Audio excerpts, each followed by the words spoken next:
The Cross and Its Truth, Alina's Examination of Jesus' Death. Chapter 11. Sensing her silent questions, the elderly man began to speak, his voice carrying a quiet authority that commanded her full attention. He spoke of the historical evidence for Jesus' death on the cross, drawing from both biblical and extra-biblical sources. Alina was captivated not only by the depth of information, but also by the profound implications of the event. You see, he continued, the death of Jesus is more than just an event recorded in history. It's a central piece of God's plan to redeem humanity. This was not simply the execution of an innocent man, it was the ultimate sacrifice.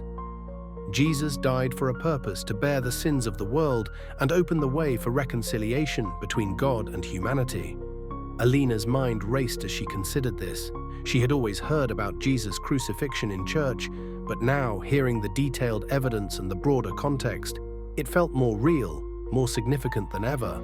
She thought about the biblical accounts the man had mentioned. She remembered the stories of Jesus' last moments on the cross, the darkness that covered the land, and the temple veil tearing in two. These accounts seemed filled with meaning, not merely symbolic gestures, but powerful signs that something monumental had taken place.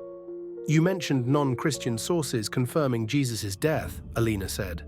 Why is that important? The elderly man nodded approvingly at her question. It's significant because it demonstrates that the story of Jesus' crucifixion was not merely an invention of his followers. Historians like Josephus and Tacitus had no reason to support the early Christians' beliefs, yet they acknowledged Jesus' execution under Pontius Pilate as a historical fact. This shows that his death was recognized even by those outside of the Christian community.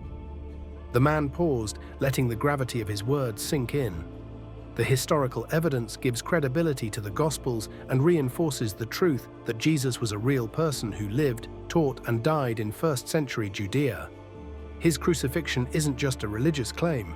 It's a documented event that has impacted history, society, and even the course of human civilization. Alina thought about the countless Christians who had suffered for their faith throughout the centuries. The early followers of Jesus had faced severe persecution and death, all because they were convinced that Jesus had risen from the dead. Could these people have been willing to die for something they knew was a lie? It didn't seem likely. There had to be something extraordinary about their conviction, something real. Does this mean that Jesus' resurrection is historically credible as well? She asked, her voice filled with both hope and skepticism. The man's eyes twinkled with a mixture of wisdom and compassion. Ah, the resurrection, he said softly. It is indeed the cornerstone of the Christian faith. The historical evidence supporting it is compelling, although it requires faith to truly embrace. We will get to that soon, Alina. For now, consider what the evidence of his death means. If Jesus truly died on the cross, then the claims about his resurrection warrant serious consideration. It is not just a matter of religious belief, but a question of truth. As Alina pondered the implications, the man's words stirred something deep within her.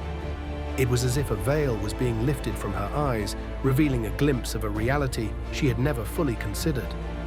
The evidence spoke to her reason, but something else, something unexplainable, seemed to be calling to her heart. It was as though the historical facts were pointing toward a greater truth that transcended time and space. In this moment of reflection, Alina felt the stirrings of faith awakening within her. It was not a blind leap into the dark, but rather a step toward the light, guided by both reason and revelation. As she looked out at the river flowing before them, she felt a sense of peace washing over her, a quiet assurance that she was on the path toward discovering the greatest truth of all. "Tell me more," she whispered. "I want to know everything." The elderly man smiled gently. "Then let us continue, dear child," he said. "We have only just begun."